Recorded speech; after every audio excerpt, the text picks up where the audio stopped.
आप सबका यहाँ बहुत बहुत स्वागत। थोड़ा शांत हो जाएं, शांत हो जाएं। पिछले साल कन्याकुमारी से लेकर कश्मीर तक हमने भारत जोड़ो यात्रा की। 4000 किलोमीटर और हजारों लोगों से मेरी बातचीत हुई। हर प्रदेश में, अलग अलग डिस्ट्रिक्ट्स में, अलग अलग भाषाओं में,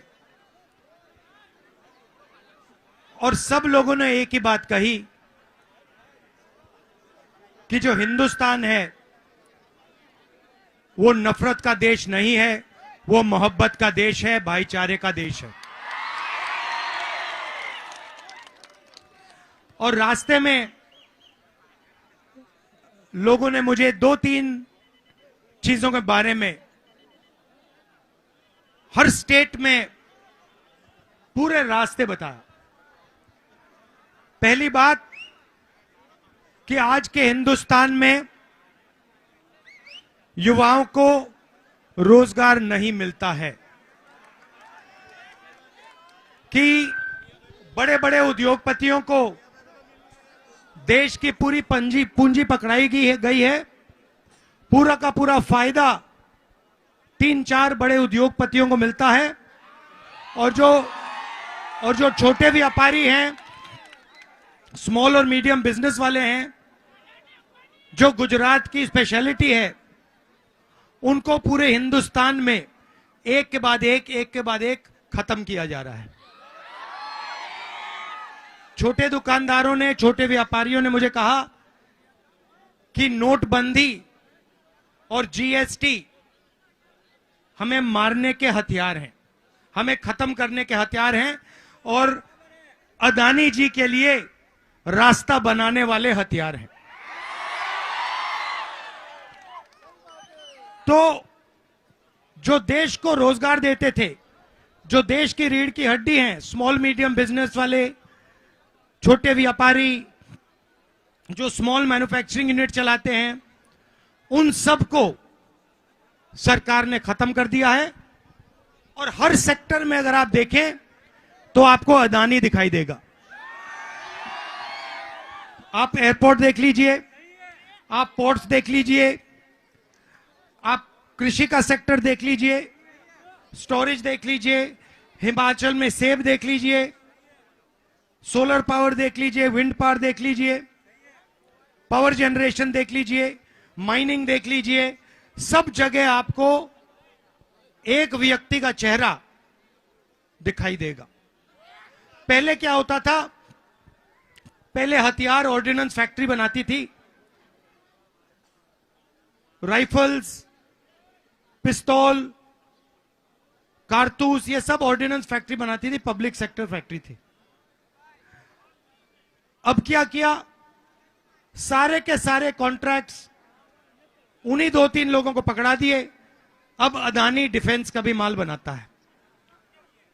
सही है ना? आप मुझे बताओ, यह अग्निवीर योजना यह क्यों लागू की गई?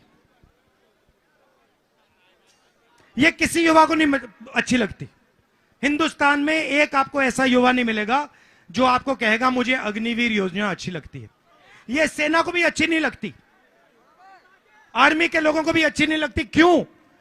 क्योंकि वो चाहते हैं कि उनके जवानों को 4-5 साल की ट्रेनिंग लगे। वो चाहते हैं कि उनके जवानों को लगे कि हमारी भी रक्षा है, हमारी पेंशन मिलेगी, हमारी कैंटीन होगी।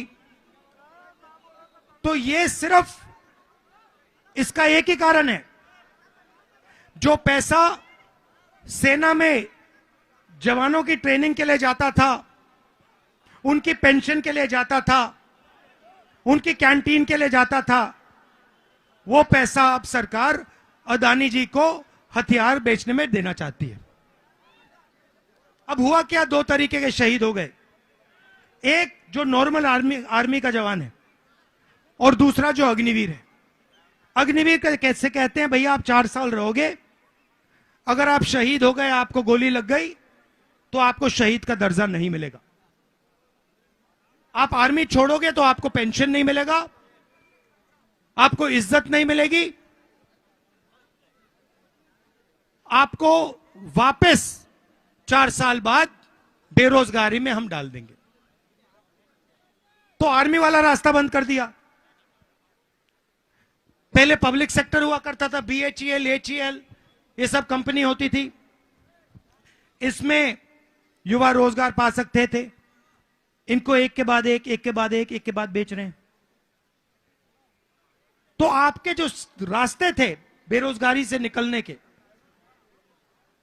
उनको ये बंद कर रहे हैं जहां भी देखो। तो हमने कल राजस्थान में कांग्रेस पार्टी ने 1-2 अनाउंसमेंट किए। पहला अनाउंसमेंट कि 30 लाख सरकारी नौकरियां हैं जो आज खाली पड़ी हुई हैं। 30 लाख। जैसे ही हमारी सरकार आएगी वो 30 लाख नौकरियां हम भर के आपको दे देंगे। हमने एक नया कानून बनाएंगे, अप्रेंटिसशिप का कानून। जो भी कॉलेज का ग्रेजुएट होगा, डिप्लोमा होल्डर होगा, यूनिवर्सिटी से डिग्री लेके आएगा, चाहे वो कोई भी हो हिंदुस्तान में, उनको हम अप्रेंटिसशिप का अधिकार देने जा रहे हैं। मतलब 1 साल के लिए उनको गारंटी करके पब्लिक सेक्टर में, प्राइवेट सेक्टर में 1 साल की ट्रेनिंग और नौकरी गारंटी करके उनका अधिकार बनता है। 1 साल के अंदर उनके जेब में 1 लाख रुपए हम डाल देंगे। आप देखिए, आपसे युवाओं से पेपर कराते हैं, एग्जाम कराते हैं। गरीब युवा एग्जाम करते हैं। जिस दिन आप एग्जाम भरने जाते हो उस दिन 2-3% अमीर बच्चे अपने मोबाइल फोन पे ईमानदार बच्चों को एग्जाम दिखा देते हैं कि ये देखो तुमने पढ़ाई की, हमारे पास तो पेपर लीक हो गया। तो हम एक नया कानून लाएंगे ये जो पेपर की आउटसोर्सिंग हो रही है, टेस्टिंग की आउटसोर्सिंग हो रही है, चेकिंग की आउटसोर्सिंग हो रही है, इसको हम बंद कर देंगे। सिर्फ सरकारी संस्थाएं एग्जाम दे पाएंगे। और अगर किसी ने पेपर लीक करवाया तो उस पर जबरदस्त कार्रवाई, कानूनी कार्रवाई एकदम हम शुरू कर देंगे। तो यह हुई बात बेरोजगारी की।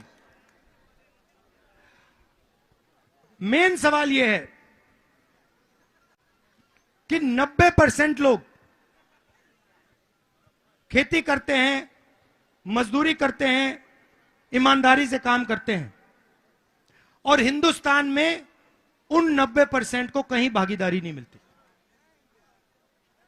आप बड़ी बड़ी मीडिया कंपनी देख लो, बड़ी ब्यूरोक्रेट्स को देख लो, आपको जो 90% आबादी है हिंदुस्तान की, वो लोग आपको इसमें नहीं मिलेंगे। तो ये हम बदलना चाहते हैं कि गरीब व्यक्ति, चाहे वो किसान हो, मजदूर हो, छोटा दुकानदार हो, जो हाथ से काम करता है, उनके लिए भी बैंक के दरवाजे खुले। आज क्या होता है, नरेंद्र मोदी जी ने हिंदुस्तान के सबसे बड़े अरबपतियों का 16 लाख करोड़ रुपया माफ किया है। 16 लाख, मतलब आप जानते हो 16 लाख करोड़ कितना होता है? आम आदमी समझ ही नहीं सकता ये 16 लाख करोड़ कितना होता है।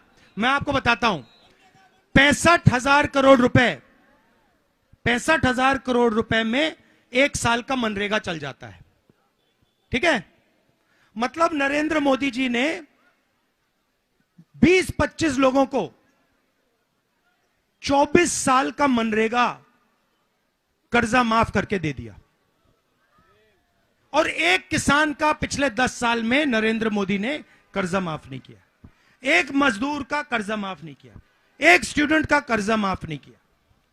तो इन लोगों ने क्या गलती की है कि अदानी का लाखों करोड़ रुपए कर्जा माफ हो जाता है, बड़े बड़े अरबपतियों का लाखों करोड़ रुपए हो जाता है, मगर जो देश को बनाते हैं, चलाते हैं, किसान, मजदूर, छोटे दुकानदार, स्टूडेंट्स, इनका 1 रुपया कर्जा नहीं माफ होता।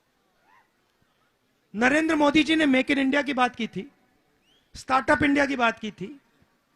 कितने स्टार्टअप दिखे आपको? कहीं है? एक स्टार्टअप नहीं है, और वो जो हैं वो सारे विदेशी कंपनी, विदेशी पैसे के कंट्रोल में है। तो हमने निर्णय लिया है कि 5,000 करोड़ रुपया हम हिंदुस्तान के गरीब युवाओं के लिए फंड बनाएंगे, और वो फंड दिल्ली में नहीं होगा, वो फंड डिस्ट्रिक्ट और ब्लॉक लेवल पे जाएगा।